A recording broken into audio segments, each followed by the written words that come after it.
give very brief review in the beginning of the previous lecture. Previous lecture was mainly dedicated to the question which Leonenko asked me at the lecture number 1 about localization theorems in the case of Schrödinger type operator, when instead of Laplace operator we have some degree, some fraction power of the Laplace operator. Let us consider lattice ZD, especially interesting case when d is equal to 1 and d is equal to 2. And let us consider a Laplace operator delta psi of x, which is a summation psi of x prime minus psi of x over x prime such that distance between x prime and x is equal to 1. I'm writing here a distance because similar formula I will use a bit later for the general graphs. This is a bounded operator in L2 of the D, and we can consider this operator also in the dual space torus T sub D, which is dual to lattice ZD, is minus pi pi to the power D, and an operator delta in this space acts as delta psi hat is delta psi as a function of k, and the times psi hat of k. Psi hat is Fourier transform of the function psi on the lattice, summation psi of x exponent I k dot x is psi hat of k. And delta hat of k is the symbol of Laplace operator, and it's given by the formula. This is, I will then minus, and here I consider summation 1 minus cosine kj, j from 1 to d. In this sum we have non-negative function, but minus a hat because operator delta as well as operator in the dual space is negatively definite operator. And we consider now operator L alpha, which is negative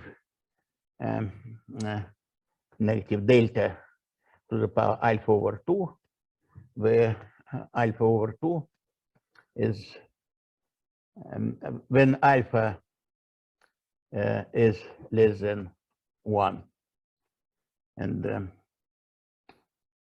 greater than 0. In this case, operator L alpha will be generated of some random walk of the lattice ZD x sub alpha of t with continuous time. Operator delta generates symmetrical random walk on the lattice ZD, but this is a random walk with heavy tails. Probability ptxy of this Markov chain p sub alpha, they have the same asymptotic behavior as a stable process. This is, of course, Markov chain on the lattice, but in large time scale, it's practically close to the classical stable process. No, in particular, ptxx is equivalent constant over t d over alpha. And if d over alpha is less than 1, then in this case, integral of PT XX or 0, 0, it doesn't matter. This is space homogeneous random process, 0, 0, dt will be fine as it is. Markov chain of this random walk is transient. It's transient always in dimension d greater or equal than 3. In dimension 2, if d equal 2, that alpha must be alpha must be less than 2. And finally, dimension 1, alpha must be less than 1. This is a classification of the random walk with respect to recurrence or transients. And we study, of course, after this Hamiltonian H alpha, which is L alpha, which is negative operator, plus sigma V of x omega, and V of x omega are IID random variables. V of x omega, IID random variables.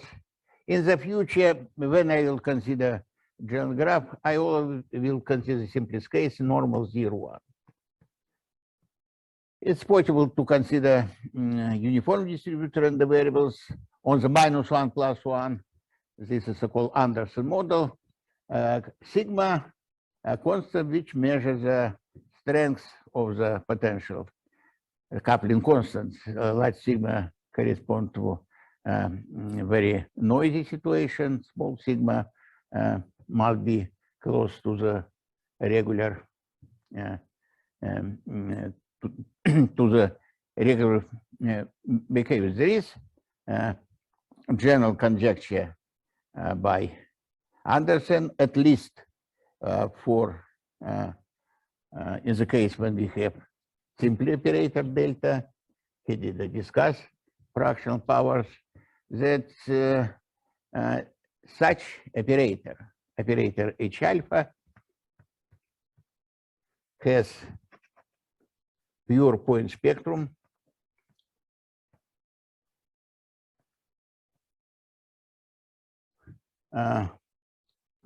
of course, with probability P almost surely everything is random here, and has pure point spectrum with probability 1. And if random variables which are form our potential have values between -1 and +1, then the closure of the set of such eigenvalues A sub I of omega, if you consider set of, it will be a full real line. But spectrum of operator L alpha as a set, this spectrum will be some constant C depends on alpha, negative constants to 0. No, it's C to the power alpha, it's the 4 to the power alpha half. That we have pure point spectrum pure surely if x alpha of t is recurrent. This conjecture isn't proven even in one-dimensional case, and it's especially interesting in one-dimensional case. More precisely, it's proven, but if the constant sigma is large. But I formulated, yes, has pure spectrum if x is recurrent for any sigma, for any coupling contours. Small disorder or large disorder doesn't matter if underlying random walk, which correspond to operator L alpha, is recurrent. The situation is shown here. No, it's shown here situation for transients, but for recurrence is a complement recurrent. If d equals to z alpha, z must be equal to, it must be finite second moment. In this case, this random walk belongs to the domain of attraction of the Gaussian process, which is stable process with parameter alpha is equal to 1. Excuse me. But for d is equal to 1, recurrence corresponds to situation alpha greater equals than 1. For alpha less than 1, we have this situation. What we know for operator H alpha today, we know two different results. First of all, if sigma is large enough, no, it depends on alpha. There is some sigma critical depending on alpha, which you can estimate. Then pure point spectrum we have for any alpha, and for any alpha and for any dimension d. If we have a regular generator of the Markov chain, which is negative operator and perturbed by the Gaussian, for instance, random variables with large enough coupling constant, the spectrum will be pure point and corresponding eigenfunctions. Pure point means that for each E sub I, we have eigenfunction psi sub I of x, which belongs to L2. In fact, such eigenfunctions are in many cases decreasing exponentially, and you can say even more about structure of such eigenfunction, but doesn't matter. But if sigma is small, that we know only that for d is equal to 1 and alpha is equal to 1, then we have Laplace operator and or alpha half is equal to 1. If sigma is small, then one dimension case for Laplace operator is the oldest result in this area. We have localization for arbitrary coupling constant. And if alpha less than 1, nothing is known, except the fact that if we consider interval minus C alpha to 0, which is a spectrum operator L alpha. As I said, you outside spectrum operator R alpha, we have spectrum operator H sub alpha, because potential is unbounded. It doesn't matter small or large sigma. But in this case, we have pure point spectrum outside, except some small gap of order sigma squared, where we have no information. We can guarantee that for unbounded potential, we have rich point spectrum, but this rich point spectrum located outside spectrum of fractional Laplacian, and plus some small interval, a bit higher interval. There are some additional intervals of order sigma squared for small sigma. And this is what? I mean, is it spectral category 1? I mean, what is the spectral category? Multiplicity of the spectrum is 1. Yes. In all such operator on arbitrary graph, we have simple spectrum. You see, I use here the theorem by Simon and Wolf. I formulated already several times this theorem. This theorem tells that it's sufficient to prove that for given energy E, does not matter outside spectrum of Laplacian or inside spectrum of Laplacian, a resolvent must pass decay. Resolvent must be from L2. It's extremely strange. I try to explain that this is very strange situation. This resolvent on the spectrum of Laplace operator must be unbounded, but in fact, it belongs to L2. But it belongs to L2 with probability 1 for given E, or for almost all energies if you fix omega, if you fix one partial realization of the potential. And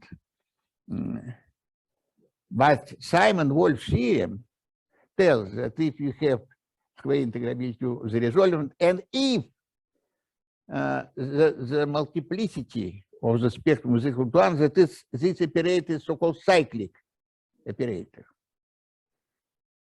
There is classification of self-adjoint operator, cyclic operator when you take one vector, apply different degrees of the operator A, it will generate full space. Because maybe there are many disjoint orthogonal eigenspaces here. But there is elementary theorem by Simon.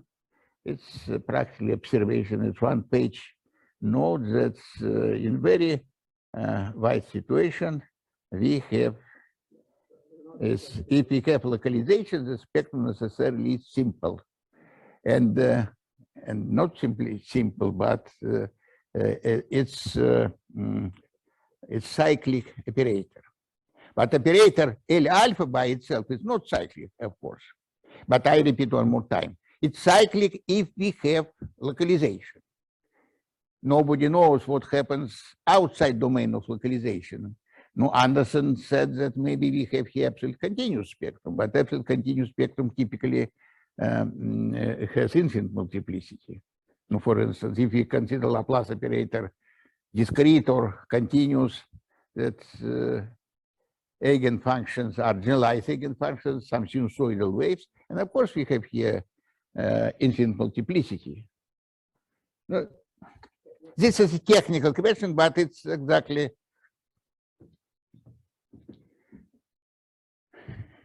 And finally, I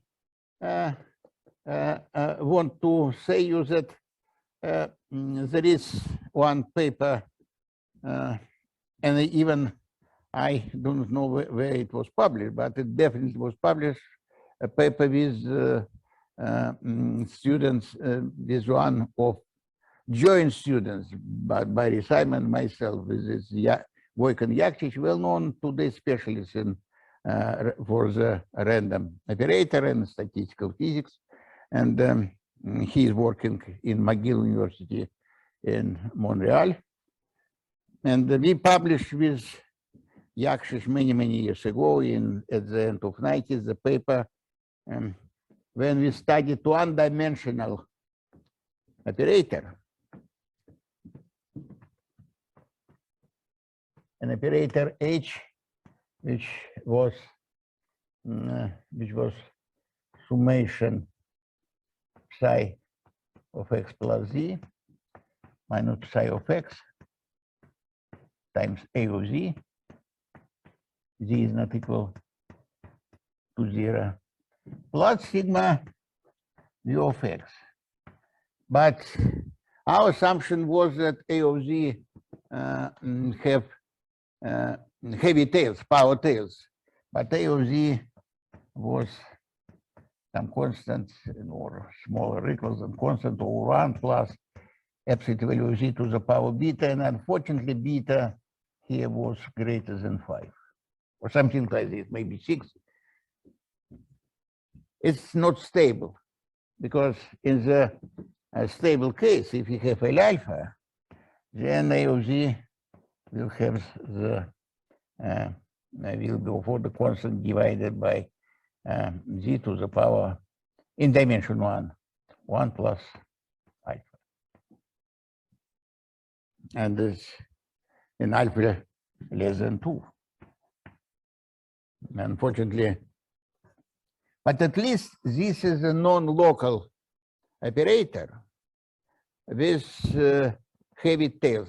Maybe that method which we use with Yakshich can be applied even in the situation of L alpha with some modification. I don't know because it was many years ago, but difficulty for non-local Schrödinger operator is that philosophy which I try to develop here and which I will again use today in the different situation is not applicable. Philosophy is the following, that if we have some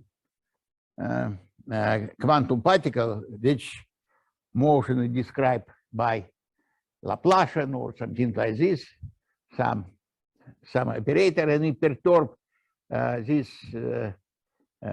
Laplacian-like operator, maybe with heavy tails, by the potential, then if individual very high values of the potential are not dangerous for such quantum particle, because stable process, in contrast to the symmetric random walk or diffusion, is doing very short steps. It cannot overcome the high potential, but such kind of random walk can easily jump through the high potential.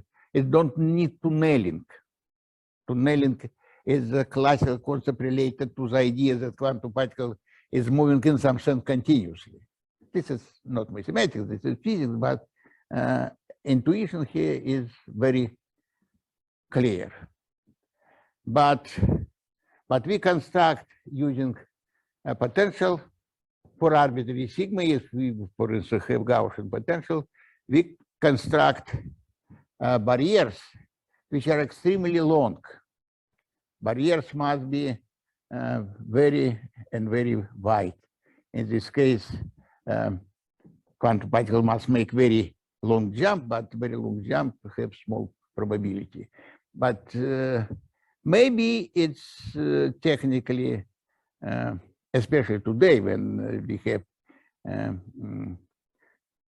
essential development of technical tools in this area, maybe it's possible to overcome such difficulties. Maybe it's possible to prove something for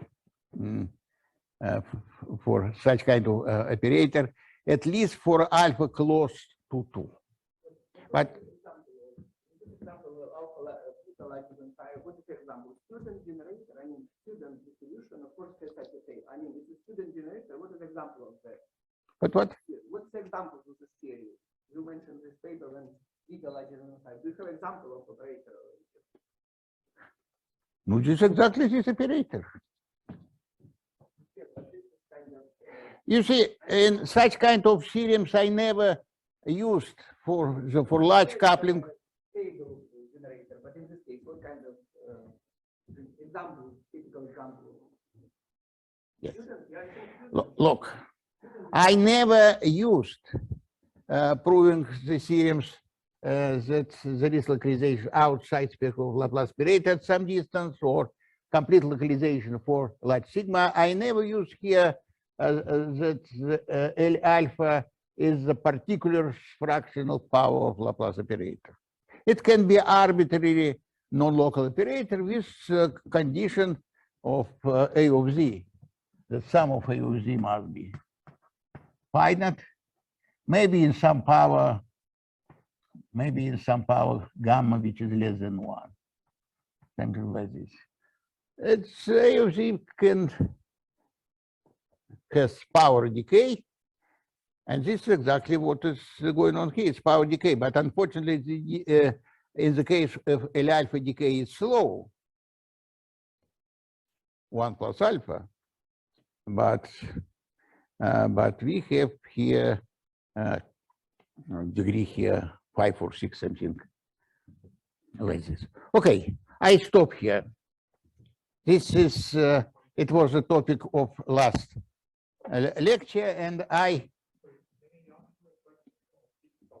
What? Question.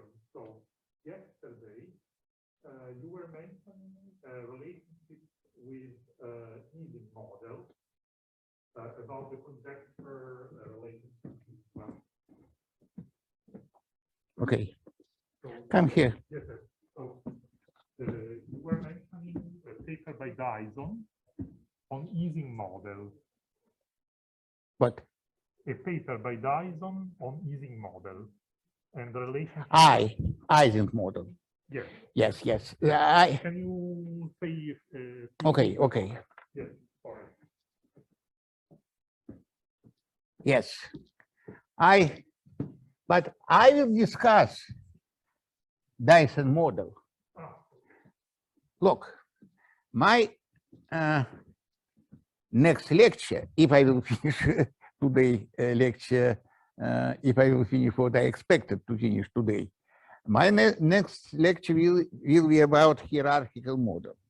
In hierarchical model, we will study some basic operator which you can call Laplace operator. And after this, we can consider all possible degrees of the Laplace operator. And it will be proven that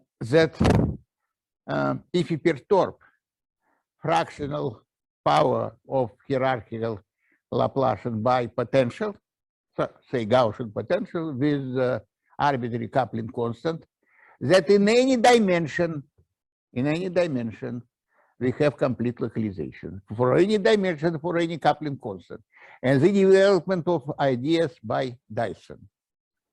Dyson introduced so-called hierarchical lattice, and Dyson, as maybe I will repeat one more time, that Dyson studied the model when we have Hamiltonian ferromagnetic Ising model. We have Hamiltonian sigma x, sigma y, and we have here a of x minus y, and we have ferromagnetic. There is no n beta here, a reciprocal temperature, and we assume that a of x minus y is equivalent constant over 1 plus s minus y to degree 1 plus alpha. And sigma x are the spins plus minus 1.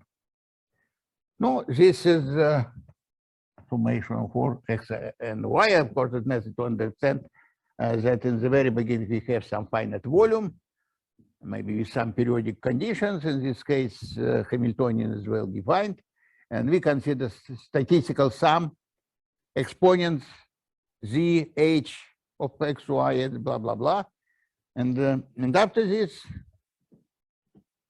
and after this we can study asymptotic behavior. This is in dimension 1. It's well known that in dimension 1, if we consider a local interaction between spins, that it will be Markov chain. That's calculation of statistical sum is calculation of some principal eigenvalue of Markov generator, and it's analytically depends on beta. There is no phase transition. But if you have long range potential, it's exactly the same decay as here.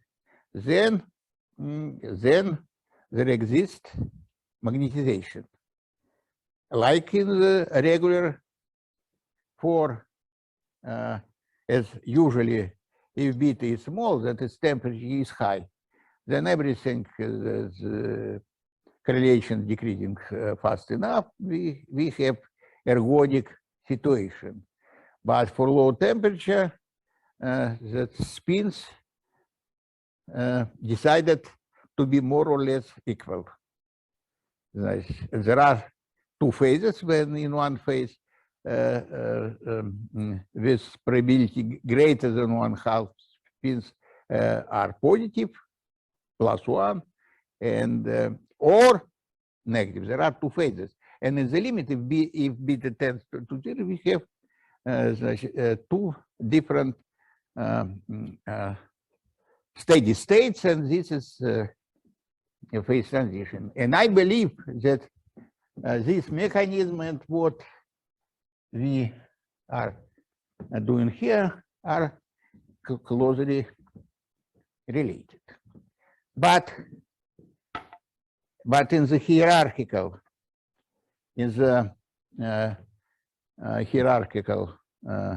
model, which based on the generalization of ideas by Dyson, I will more or less prove, or at least to give the idea of the proof of the complete localization theory, which support Dyson's idea. Because pure point spectrum correspond also some kind of the phase transitions. Okay, this is what I discussed last time, but today I will discuss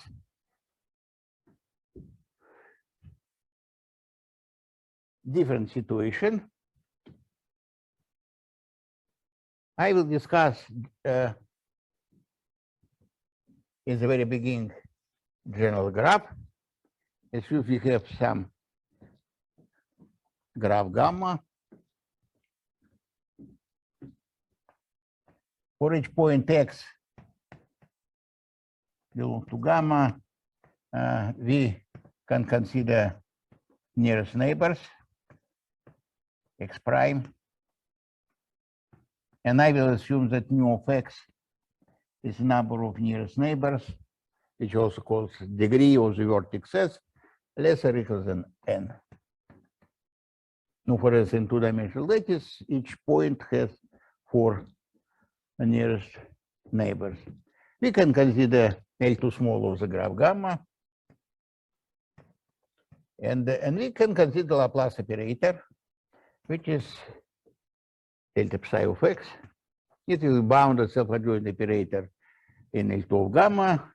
This is summation psi of x prime minus psi of x, or x prime, which are nearest neighbor. Distance between x prime and x is equal to 1. We'll assume the distance between nearest neighbors is equal to 1. In this case, we can, of course, define now metric on the full graph gamma. Distance between any 2 points is the length of the shortest path between such guys. And after this, we consider h, which is delta plus sigma v of x. And I will assume that v of x, again, to be definite, normal, 0, 1. Then the spectrum of this operator, because v of x has all possible values, it doesn't matter what the spectrum of delta. Spectrum of delta of Laplace operator on more or less general graphs can be very exotic. But even in the case when the graph gamma is a group with finitely many generators, and in this case, spectrum of, the nature of the spectrum of Laplacian is not well understood. There is well-known specialist in this area, maybe leading specialist, Rostislav Grigorchuk from Texas A&M University. He published many papers about Laplace operator on the countable groups with finitely many generators. And his conjecture is that this spectrum has no gaps. The spectrum always some kind of the solid interval. It's proven for wide classes of the group, but in general, still it's conjecture. Okay, we have such operator, and the spectrum of operator H, in this case, is a full real line. Spectrum, as I said, is a closed set supporting the spectral measure. And we want to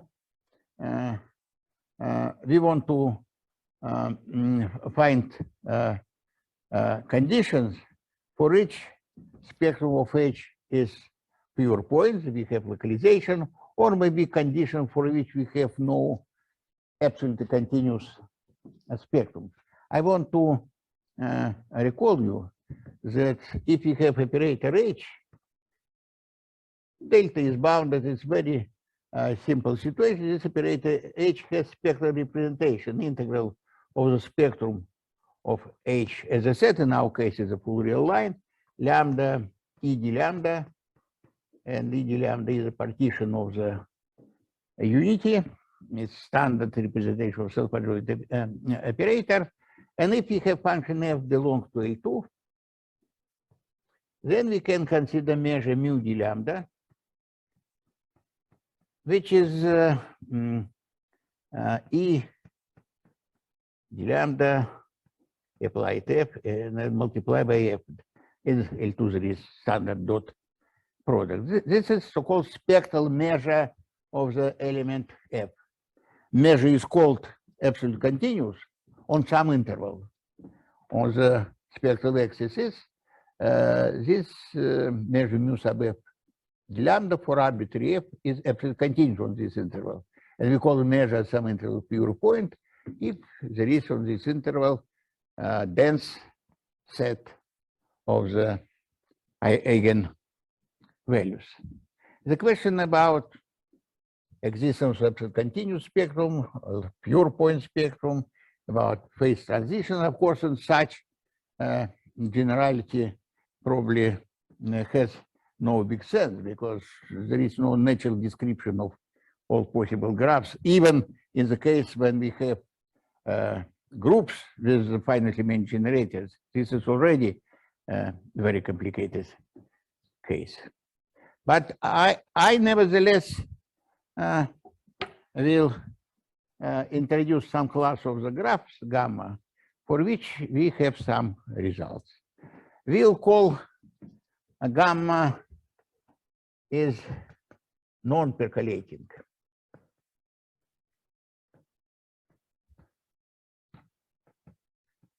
Graph.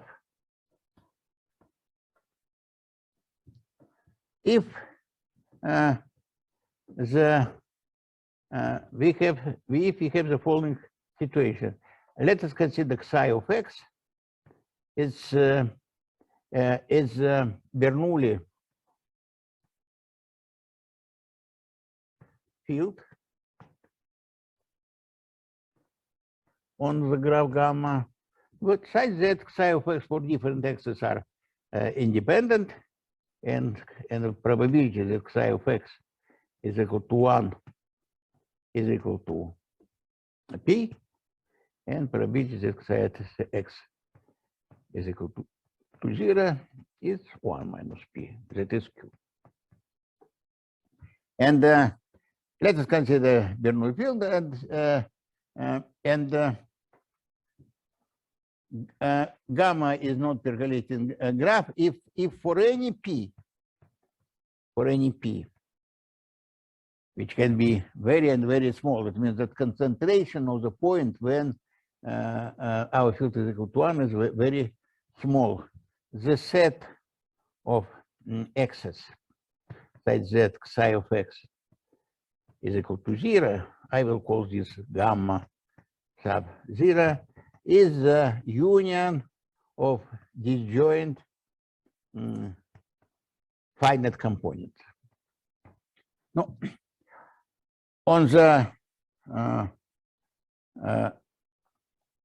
for the any field, for instance, for any set subset of gamma of the graph gamma, for instance, subset where Bernoulli field is equal to 0, there is natural concept of connectivity. Two points are connected if they are nearest neighbors. This one is the neighbor to another, nearest neighbors to another. And after this, we have gamma j of 0 must be a system of finite disjoint sets.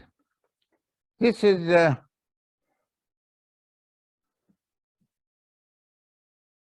definition of the non-percolating graph, that it means that set gamma 1 outside these clusters, we have set gamma 1.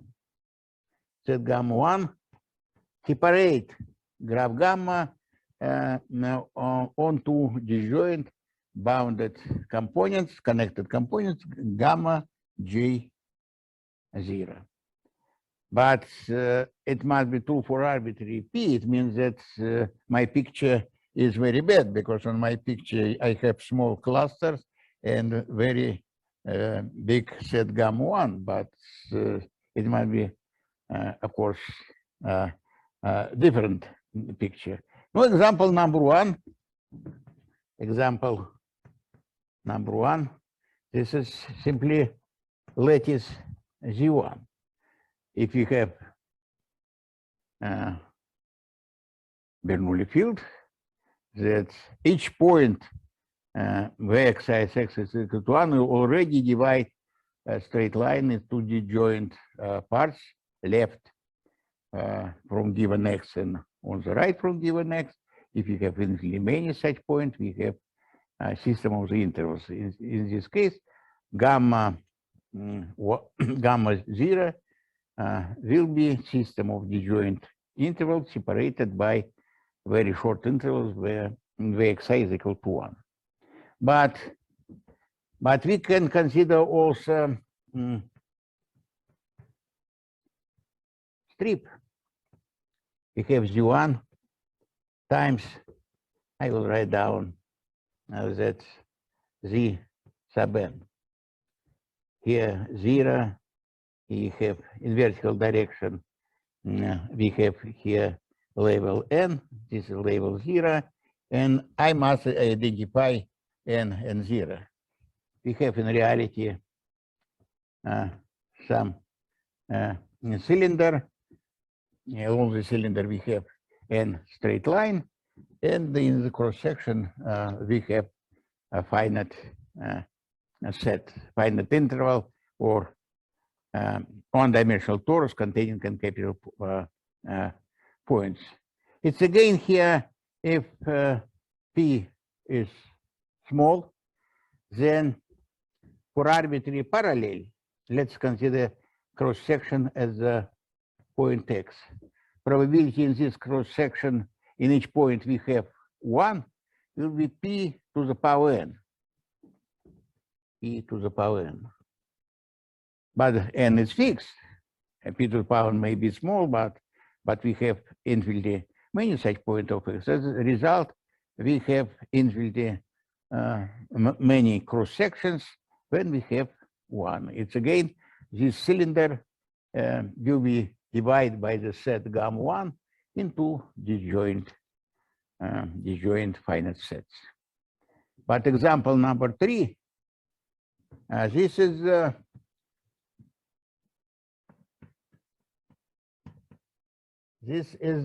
Sierpinski lattice.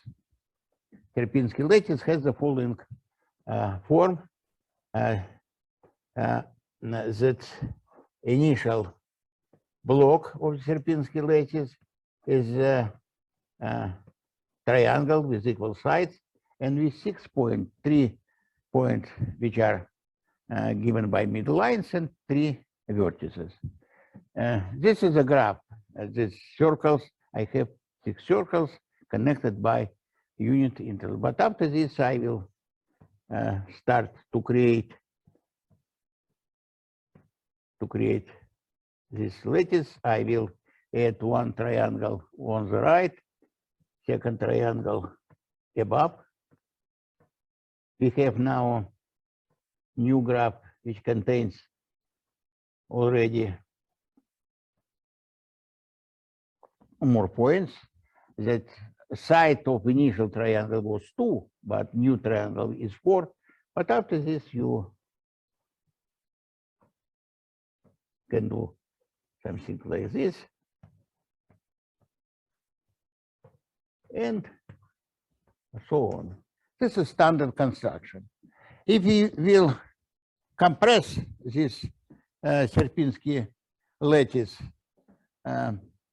and pass to the limit, then you will get in the limit so-called Sierpinski gasket, counter-like set, two-dimensional counter-like connected set, which Lebesgue measure is equal to 0. This is the original construction by Sierpinski.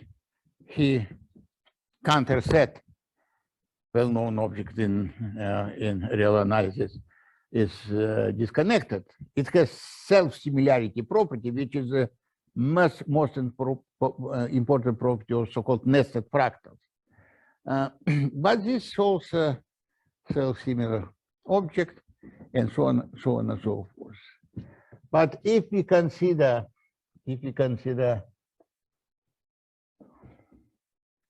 infinite Sierpinski lattice, this point 0 is the boundary of this Sierpinski lattice. Outside boundary, for each point, you have 4 nearest neighbors. It means the degree of each vertex here is equal to 4, like in two-dimensional lattice, for all points except origin. We can consider a random walk on this Sierpinski lattice when in each point we jump to the nearest neighbors with equal probability. Time can be discrete or continuous, doesn't matter. We can describe Laplace operator, but Sierpinski lattice has the following property. Let us consider this is point 2. This is a point I will write down to omega, and omega is some.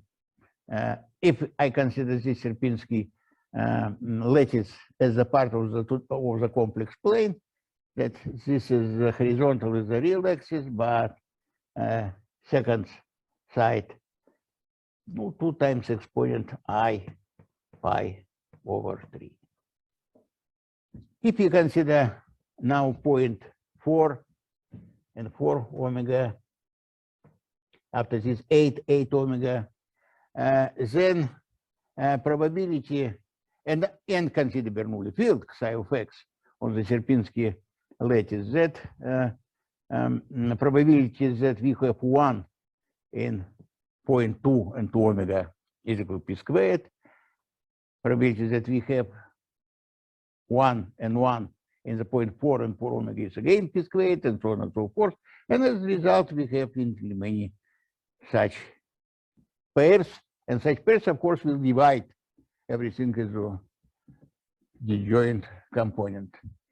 And all so-called nested fractals, in fact, is a generalization of the construction of Sierpinski. We can take tetrahedron into the dimensional case and repeat this construction again and again. It will be 3-dimensional Sierpinski lattice.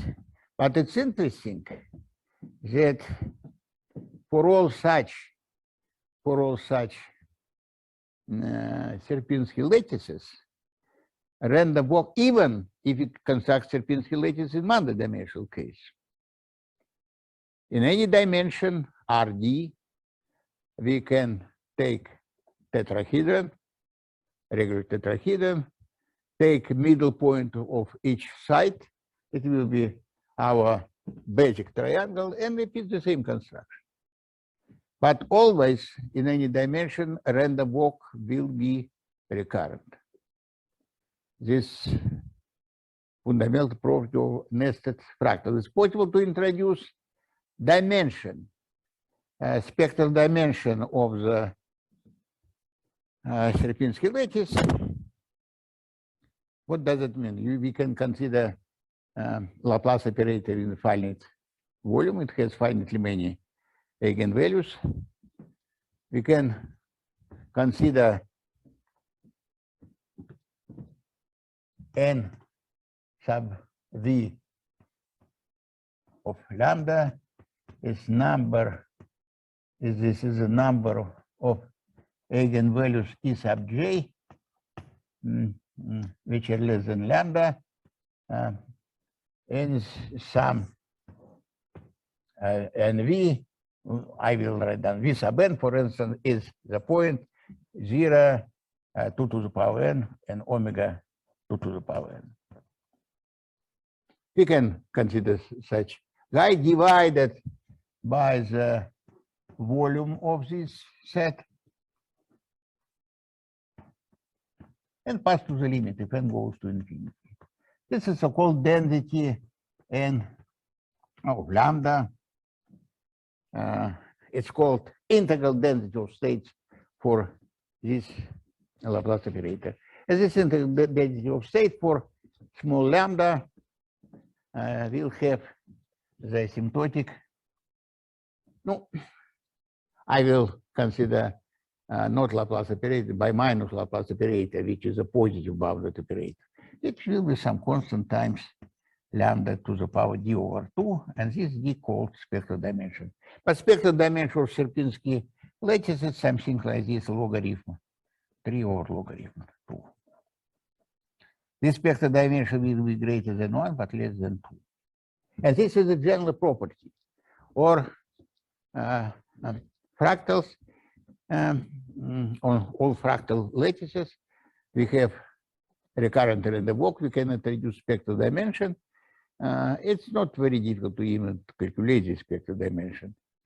And it's also related to the question about how fast probability, probability decreasing as a function of time t. Ptxx, how it decays as a function of t.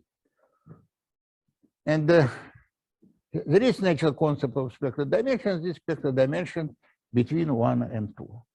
This is very natural from the point of view of Anderson conjecture. This is very natural class of the object, because main difficulty in Anderson conjecture related to dimension 2. It's probably borderline between situation where we have localization, complete localization for all sigma, and situation when there is critical sigma. For small sigma, we have mixed spectrum. For large sigma, we have pure point spectrum. I already formulated this conjecture. Probably here we have something like this. And my claim is that we have the following two theorems.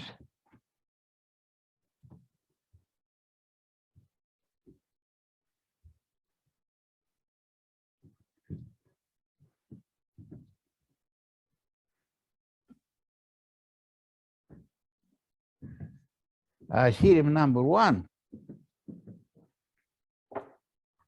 Theorem number one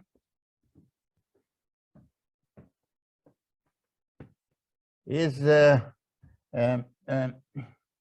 for non-percolating graphs,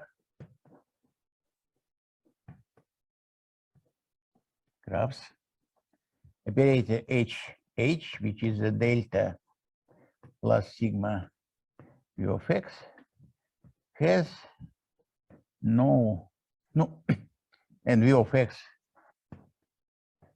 is normal 0, 1. Not necessarily normal, but important in this theorem. It's important that this is unbounded. This random variable is unbounded. The range of random variables from 0 to infinity, or from minus infinity to plus infinity. Because we have no information about spectrum Laplace operator. We have no essential information about this spectrum. And it's why it's important to assume here that the random variables are very good. Random variables have, for instance, positive density, either on half axis or the full axis. For instance, Gaussian. For non-percolated graph operator has no absolute continuous spectrum. That is absolute continuous spectral component P almost sure with probability 1. This theorem, in the case of Z1, when we have delta plus sigma v of x, was proven by Simon and Spencer.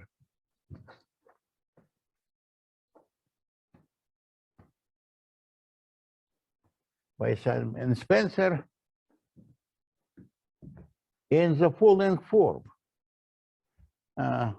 for non-random operators. This is a remarkable result, and remarkable mainly because proof is very short. About this famous paper contains 2 pages or 2.5 pages, something like this.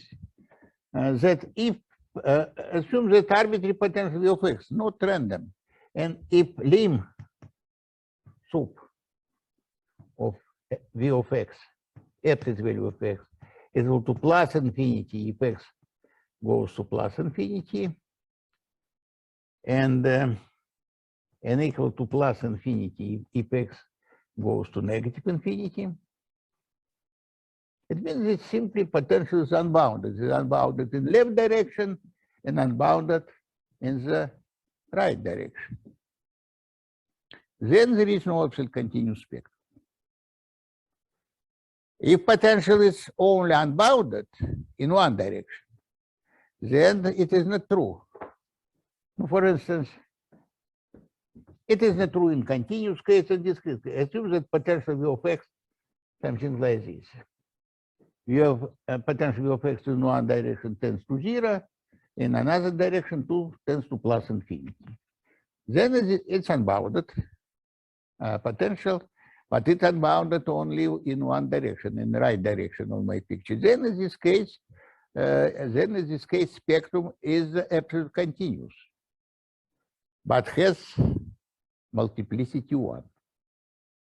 If you can consider Laplace operator, it does not matter, discrete Laplacian or continuous Laplacian. This is a general factor related to the dimension 1. Laplace operator on the in dimension 1, pure Laplace operator, discrete or continuous, has absolute continuous spectrum, but multiplicity of the spectrum is equal to 2. For each lambda, there are 2 eigenfunctions, sinus square root of lambda x and cosine square root of lambda x. And the same situation is in discrete situation. This is a well-known fact. But if potential in one direction tends to 0, and no, fast enough, maybe if it tends to 0 slowly, it can be some difficulties. But in another direction, it tends to plus infinity, that we have an absolute continuous spectrum with multiplicity 1. But if potential not necessarily tends to plus infinity, absolute value of potential tends to plus infinity or minus infinity, no, it's lim sub only equal plus infinity, negative infinity. That we have, no, we have something like this. We have maybe some isolated points, and maybe somewhere we have very negative values, because there is absolute value here, and between can be many zeros. Then this is, and this manifestation of the fact which I tried to explain you. I'm not sure that I was successful, but I tried to explain you that if quantum particle is in between 2 high bumps, high values, 2 peaks of the potential, then it's, and we have nearest neighbors random walks. This is extremely important. This is a delta, not some fractional power of delta, but delta. because there is fundamental difference between continuous diffusion process and Levy process with the jumps. That's then this quantum particle cannot overcome interaction with these bumps. It cannot jump above these bumps. It must apply this idea of tunneling. It will move through the bumps, and of course, with higher probability, it will move in direction of the lower bumps. As a result, we drift for this quantum random walk. It's again, this is a physics, but absolutely correct physics. And we have drift direction to the origin, and this is manifestation of the fact that there is no waves. There is singular continuous spectrum. And what I try to explain on the first lecture, it was exactly some version of the Simon-Wolf theorem. If we can control the height of the bumps, and the distance between bumps must be 2. They must increase too fast, and the height of the peaks must be sufficiently must increase sufficiently fast. Then in this case we have not singular spectrum but pure points spectrum. And I will prove this theorem now. No, not prove. I will explain the idea of this theorem in the case of the cylinder. In the case when our non-percolating graph is cross product of the lattice Z1 and the finite set.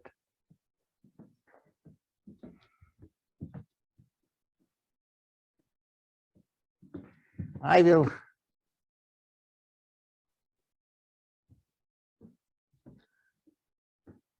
consider the following situation. The graph gamma is one-dimensional lattice one cross Z sub n, and Z sub n is you can say this is the group of the residues moduli. Abelian group when we have summation of the integer moduli n. You have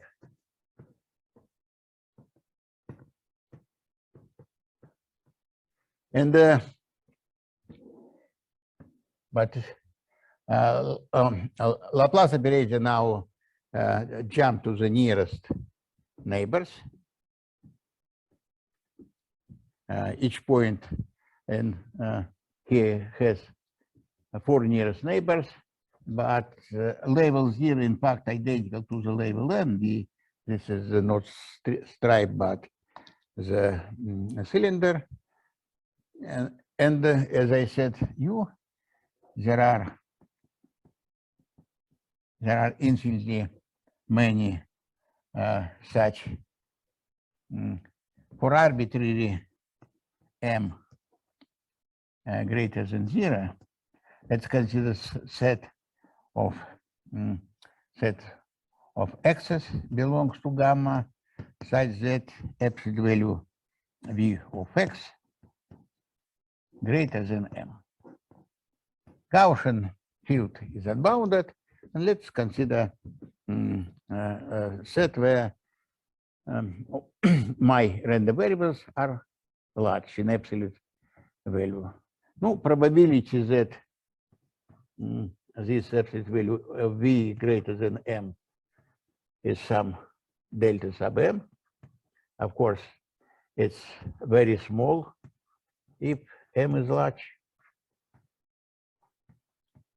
But nevertheless, it's fixed. It depends only on M. As a result, we can construct such sequence of the parallels. Applying Borel-Cantelli lemma, you can construct. No, I consider this is a x-axis, and this is a point 0, and also I have here some point -1 to define the boundary value. You have infinite system of the parallels P sub n such that v of x omega greater than, no, for instance, greater than n squared if x belongs to this parallel pi sub n. We can construct such cross sections of our cylinder pi sub n such that distance between this series v of x is greater than n squared. This probably you can estimate. This is very small, but you can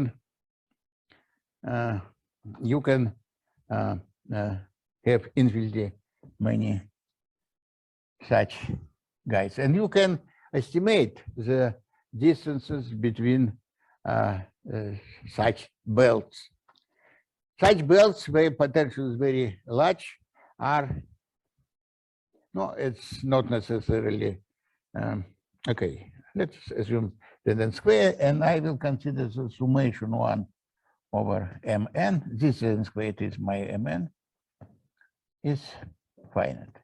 In reality, its probability distance between such belts will be too large.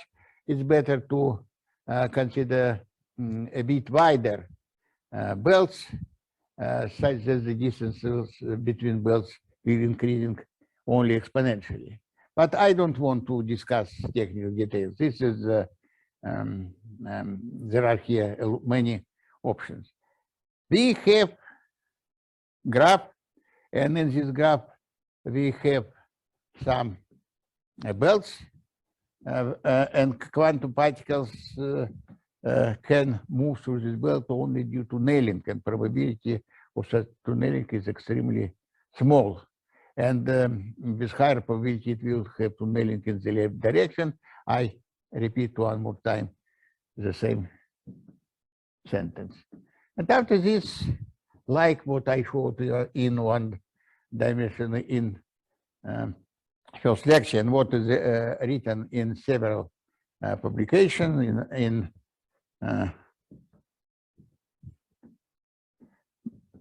my lectures in Stanford, it's more simple and clean representation of this idea, because our initial paper with Werner Kirsch and Leonid Pastur, it contains several technical, I don't want to say misprises, but difficult places, technically difficult places. It was necessary to clean.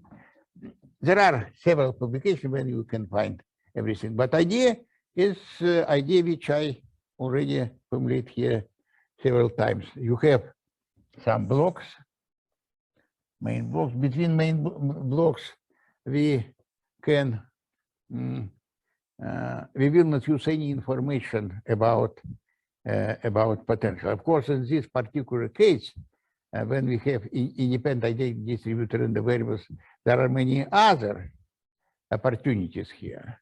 But I want to prove the theorem using minimal information about potential. I will use here only information about existence of such belts. Between such belts, in reality, we can change potential. It can be 0 or arbitrary other values, not necessarily random. But if we have such belts, then we have practically localization. And after this, it's necessary to write down so-called cluster expansion. We have 0 block, 1 block, is so-called main blocks, and they have intersection.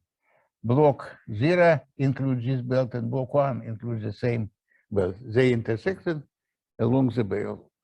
It's necessary to write down some kind of cluster expansion. I presented this expansion on the first lecture. I have no time to repeat. It's this construction details. And after this, you can present resolvent kernel of the full Hamiltonian as a combination of resolvent kernel of main blocks and with some small factors in between related to the belts. And it's possible to prove after this integrability with probability 1 of this resolvent and so on.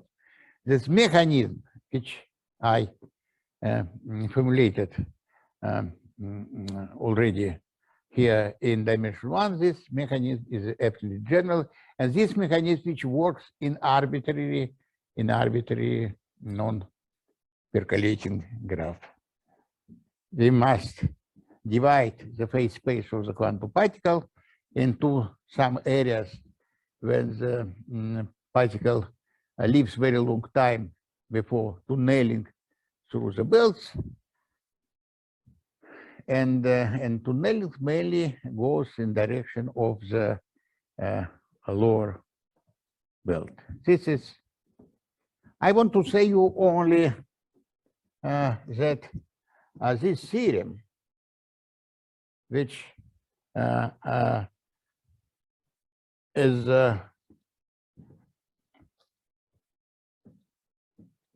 is proven in reality under much wider class of the potentials.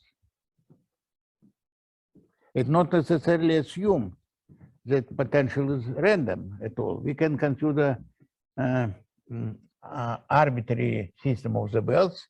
It's necessary to control the distances between belts. That distances must increase too fast. And along the belt, we have some kind. We have convergence of such series 1 over Mn, and so on and so forth. And after this, we can prove that resolvent is square integrable. And after this, it will be necessary to use only, for instance, random boundary condition at the point 0. This is the theory which I formulated in the first lecture, and I do not want to discuss this fact. This is very general. This construction gives localization, this pure point spectrum, for extremely wide class of not necessarily random potentials. But I want to say several words about classical situation. What happens if you have independent identically distributed random variables? This is V of x omega, IID random variables. Then this theorem that such operator, Schrödinger operator with random potential on the cylinder, on the stripe, has pure point spectrum with probability 1. This theorem is in full generality was proven by Gallscheit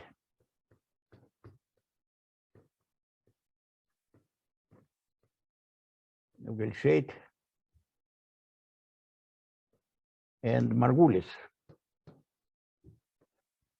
Grigory Margulis. Is the series of several papers, and they Total length of this publication about maybe 50, 60 pages. This is a technically difficult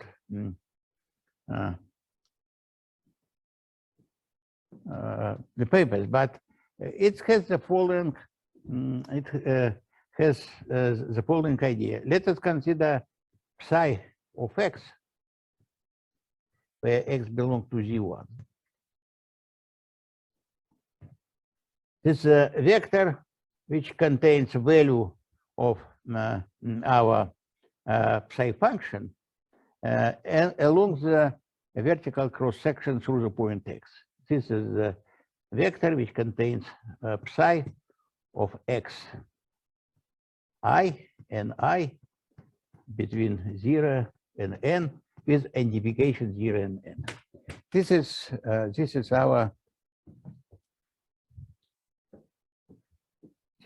vector. Then we have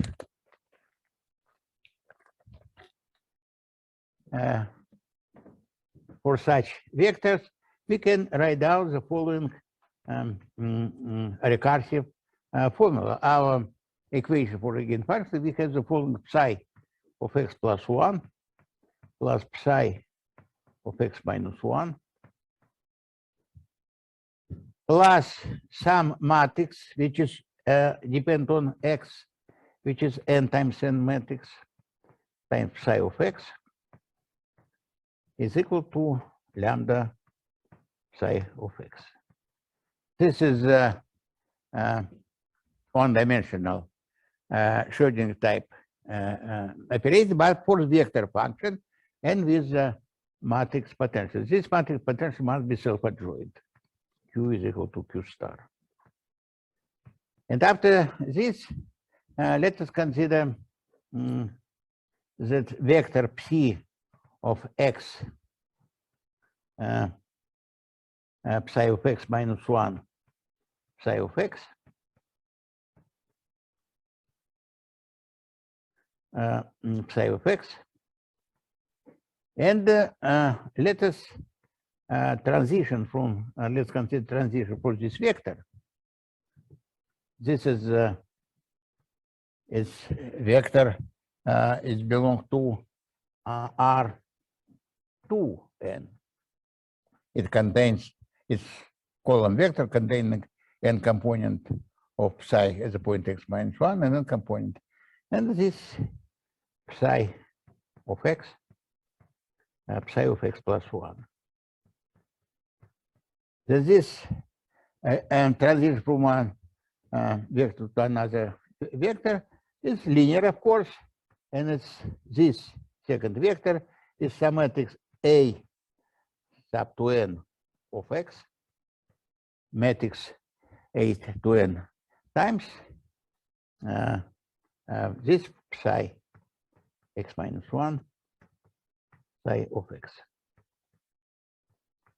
And this matrix has the following form. This matrix has the following form. It have here 0. Here we have I. It's 2 by n matrix, but has very particular form, and Q minus lambda I. This is 2n by 2n matrix, which contains block and which have this very important skew symmetric blocks. I is identical operator. This matrix belongs to the symplectic group.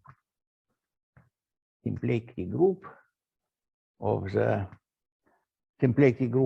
2n by 2n matrices, and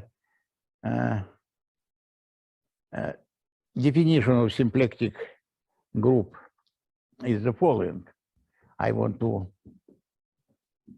recall you because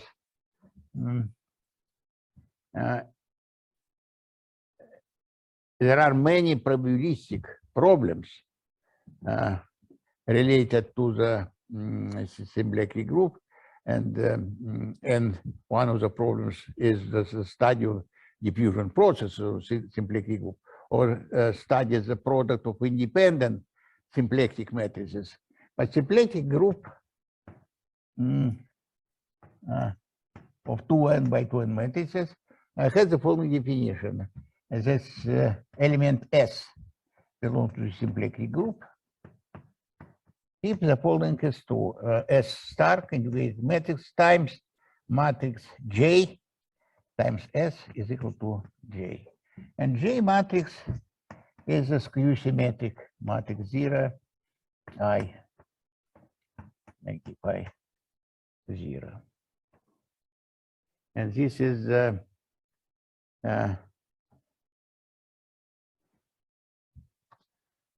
this definition goes probably to Weil or maybe Mark Crane, I don't know exactly, but in the space R2n, we can consider all possible non-degenerated matrices, and we can introduce in this space standard dot product of the vectors. And also we can introduce this additional quasi dot product given by the Jx times y, something like this. And matrices, symplectic matrices, preserve this skew product. This is one of the most important group in application to theoretical physics and mechanics. In implicit form, already Lagrange used such matrices in his theory of the rotation solid state and so on and so forth. This is Goldscheit and Margulis studied the product of independent, identically distributed random variables, and they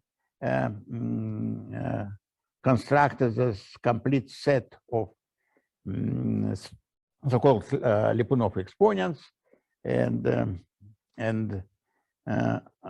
this analysis of Lyapunov exponent is relatively complicated. And they proved that under general condition, we have here pure point spectrum, corresponding eigenfunctions are first of all simple, as I said you already earlier, and exponentially decreasing. What proof which I showed today, it's in fact is unpublished, unfortunately, but it's much much shorter and much easier, and maybe I will under influence of opportunity to give such lectures, maybe I will prepare some short publications of such kind. And it's also can be extended in situation when we have more complicated graphs, when we cannot apply ideology of independent random variables. You can consider, for instance, localization of, you have, for instance, intersection of two stripes or something like this. This is important for the theory of the quantum graphs or something like this. Okay, I stop here. Okay. But what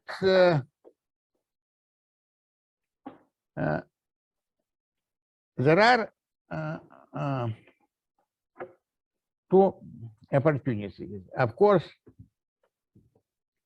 I can try to give the proof. I did not give any proof of this theorem. In the case of the stripe, I can present some kind of the draft of the proof in 1 hour next lecture. Or maybe it's better to start to discuss hierarchical model. I prefer to discuss hierarchical model. Because, my dear friends, everything what I said today is already published. I showed several lectures where there is a lecture, one lecture about one-dimensional localization theory, which contains one-dimensional theory, but unfortunately not on the cylinder. It's everything more or less the same, but there are some difficulties. I prefer to discuss in details hierarchical model. Hierarchical model. The idea of hierarchical model has two different origins. First of all, Nikolai Bogolyubov, when he studied super fluidity property of the liquid helium, that's he used already what we call today p-adic analysis. If you have set of the rational numbers, this set is not complete algebraically. Limit of the rational numbers can be irrational number. But one of the completion of the rational numbers is a set of real numbers. Each real number is a limit of rational number. But what does it mean, limit? It can be presented in the form x is equal to summation, for instance, to the power epsilon n to the power negative n. N, for instance, from 0 to infinity. If you are talking about numbers on the interval 0, 1, from 1 to infinity. But we consider also numbers y is summation epsilon n to the power n with positive power. Of course, this series diverges, but we can introduce this series formally. This is simply some expression. For some expression, you can easily define product, like as the product of the fraction. When we multiply in high school or in elementary school product of the fraction decimal form, this is automatically can be explained, can be applied here. We can introduce algebraic operation, summation, and multiplication for such formal series containing increasing powers of 2. And this is, or you can consider arbitrary p instead of 2. This is another completion of the set of the rational numbers. It's called p field of the p-adic numbers. There is a theorem in algebra that there are only 2 such completions of the rational numbers. That's p-adic and real numbers. And there is p-adic analysis. And in p-adic analysis, one of the sources of the hierarchical model. I believe that Dyson did not know about all this activity by Bogolyubov, but he introduced completely different definition. He never used terminology of p-adic numbers and so on and so forth. I personally know that hierarchical theory only in the form which I will present in my lectures. Very formally speaking, I will never use the term p-adic numbers. This is everything will be on the real line. We can define in the L2 on the real line some operator called hierarchical operator. We can study properties of such operator. We can use Laplace operator, fraction powers, and so on and so forth.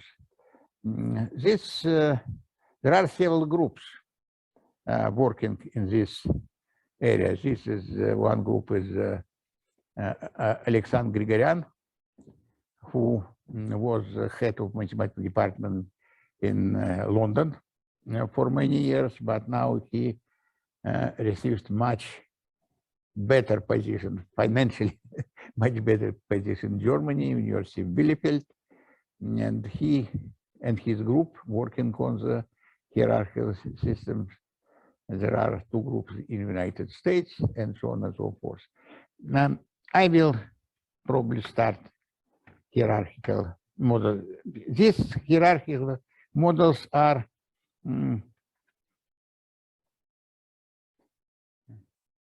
close to the central idea of this meeting. How that's